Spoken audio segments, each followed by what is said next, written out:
15 years was just like all the other rags that had gone terminal before anyone realized what was happening. Reporters have always fought over stories with front-page potential, but at least there was usually enough space to go around. These days, we often spend our time wrestling over every precious column inch. Is Sully around? No, Mr. Chapa. He's in another meeting with the accountants. All the editors are. I thanked Zach for the tip, then called Matt Sullivan's line and left him a voicemail. I took the next off-ramp, crossed over the expressway, and headed back toward the loop. I'd be on the story before my editor had a chance to wonder whether someone else should be instead.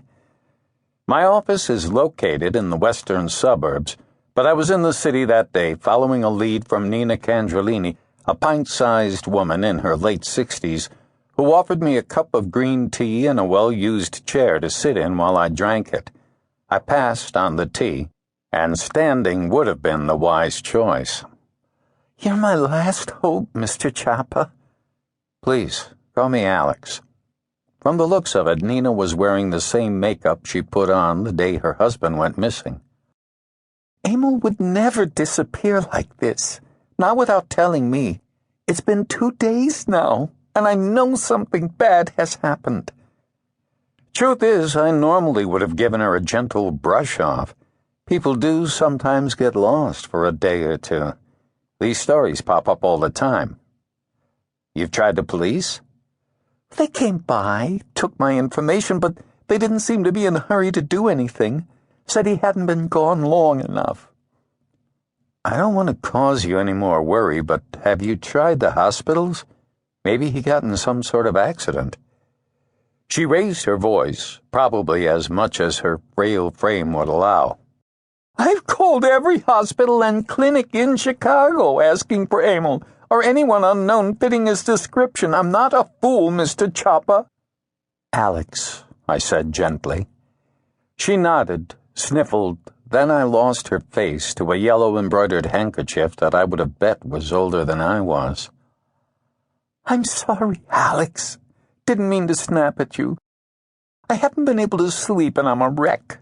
But I've tried the hospitals and everyone we know and the police, and I don't know what I'm going to do next. The handkerchief returned to her face, but she continued. This isn't the sort of big story you like to be involved with, I know that. But even after 40 years of marriage, Emil still makes my heart jump. He's all I have. I leaned in to comfort her, but thought better of it when the chair crackled and squealed. There are private detectives. I called one, but he wanted to be paid much more than I can afford. Our finances lately, because of the business, well, I just don't have it, Mr. Chapa. I felt for her, but didn't see what I could do. Sadly, this wasn't really news. Maybe if I spun it, took the human interest angle, something about how no one cares for the senior citizens in our society. I can write a story, print his picture. Maybe someone will recognize him. That's not enough. I need to go looking for him. Do you have a car? Yes, but Mrs. Candrolini... Please, I'd go myself, but Emil has our car. I don't have anyone else to turn to. I let myself entertain the notion, cruising around Chicago with an elderly woman. For a moment I pictured something resembling All the President's Men meets Driving Miss Daisy, and I wanted no part of it. But lately it had been kind of slow in the suburbs, and I'd grown tired of writing about the wife-beaters, gangbangers, and sexual predators that crowd the police blotter. This would certainly be something different. Mrs. Candrolini, you need to stay here in case he calls or shows up. Does that mean you will do it? I had already decided to write the story. What could it hurt if I checked out some of Emil's haunts and talked to a few people?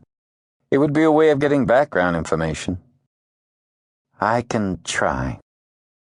That brought a cautious smile to her face, the kind that reminds you why you became a reporter. The